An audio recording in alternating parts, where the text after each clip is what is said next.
Hey guys, পুনৰ স্বাগতম জনাইছো মোৰ অন্য এটা নতুন ভিডিঅ'লৈ। আশা কৰো আপোনালোক সকলো ভালে আছে। বৰ্তমান আমিও ভালে কপালে আছো। সৰ্বপ্ৰথমে মোৰ ফালৰ পৰা দুৰ্গা পূজাৰ অশেষ শুভকামনা জ্ঞাপন কৰিলো। জয় মা দুৰ্গা। মা দুৰ্গাই সকলোকে ভালে কুশলে ৰাখক।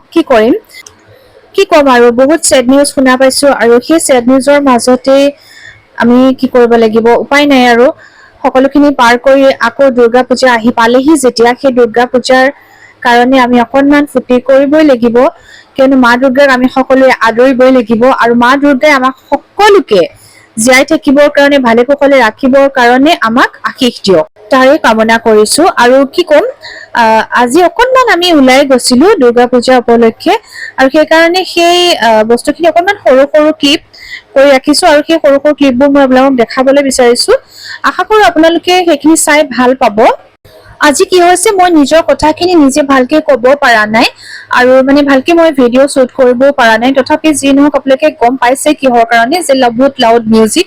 আৰু আচলতে কি হয়, সেই মিউজিকবোৰৰ এড কৰি দিলে আমাৰ কি হ'ব, কপিৰাইট লাগে। চ' সেইটো কাৰণে মইতো ভালকে ক'ব নোৱাৰিলোৱে। সেইকাৰণে মই কি কৰিছো, ভইচ অভাৰৰ যোগেদি মই গোটেই বস্তুখিনি আপোনালোকক এক্সপ্লেইন কৰি দিম আৰু আশা কৰো আপোনালোকে সেইখিনি চাই ভাল পাব। সঁচাই বহুত ধুনীয়াকৈ বনাইছে আৰু আমিও সেইকাৰণে ভাবিলো যে আপোনালোকৰ লগত আচলতে শ্বেয়াৰ কৰো। এনেকুৱা নহয় যে কি আপোনালোকে চোৱা নাই, দেখা নাই, কিন্তু সকলোৱে দেখিছে আৰু সকলোৱে চাবই। কিন্তু যেতিয়া নতুন কিবা এটা বস্তু বনোৱা যায়, সেই বস্তুখিনি নিজে দেখাৰ উপৰিও সকলোৰে লগত শ্বেয়াৰ কৰি পেলাই ভাল লাগে। সেইকাৰণে ভাবিলো দেখাই দিওঁ, আহকচোন চাওঁ। এয়া আমি যে চাবলৈ আহিছো দুৰ্গা পূজা সপ্তমীৰ দিনাখন আমাৰ গুৱাহাটীৰ পাণ্ডু এৰিয়াৰ ভিতৰতে পৰে। সঁচাই খুব ধুনীয়াকৈ তেওঁলোকে এয়া বনাইছে। চাওকচোন কিমান ধুনীয়াকৈ বনাইছে। বাহিৰৰ খিনি যেনেকৈ বাঁহ বেতৰ দি পেলাই ধুনীয়াকৈ বনাইছে, ভিতৰৰ খিনি তাতোকৈ সুন্দৰ।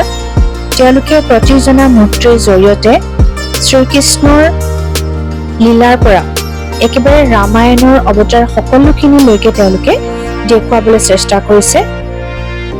আমাৰ নিউ জেনেৰেশ্যনক বুজাবৰ কাৰণে সঁচাই এটা নতুন পদক্ষেপ, যিটো পদক্ষেপ নেকি শ্ৰীমন্ত শংকৰদেৱে আগতে লৈছিল আৰু এতিয়াও তেওঁলোকে এনেদৰে এটা নতুন প্ৰচেষ্টা চলাইছে, যাতে আমাৰ নতুন প্ৰজন্মই আমাৰ যি নিউ জেনেৰেশ্যন তেওঁলোকে যাতে গোটেই বস্তুখিনি এনেদৰে ছবি চাই খুব সুন্দৰভাৱে বুজি পায়।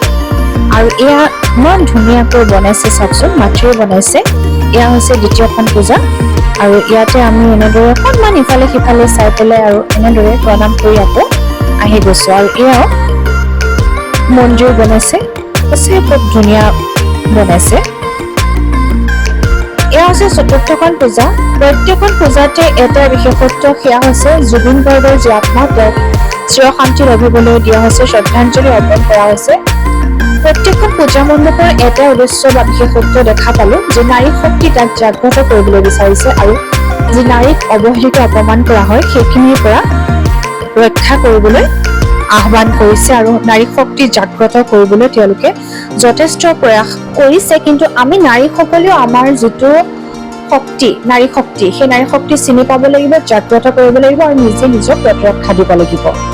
আৰু সঁচাকে ক'বলৈ গ'লে প্ৰত্যেকখন মণ্ডপ ইমান সুন্দৰভাৱে সজাইছে। মই আৰু ইমান বৰ্ণনা কৰি থকা নাই, কাৰণ মই আপোনালোকক ভিডিঅ'ৰ যোগেদি দেখাবলৈ বিচাৰিছো বা দেখিছে আপোনালোকে। আমাৰ মাইনাৰ পাপাকৰ লগত অকণমান ভিডিঅ' কৰি ৰাখি থৈ দিলো, যিহেতু আমাৰ মাইনাৰ এয়া দ্বিতীয়বাৰ পূজা। সকলোৱে মাইনাৰ আমাৰ ভাল হ'বলৈ আশীৰ্বাদ কৰিব আৰু সকলোৰে ভাল হওক। জয় মা দুৰ্গা।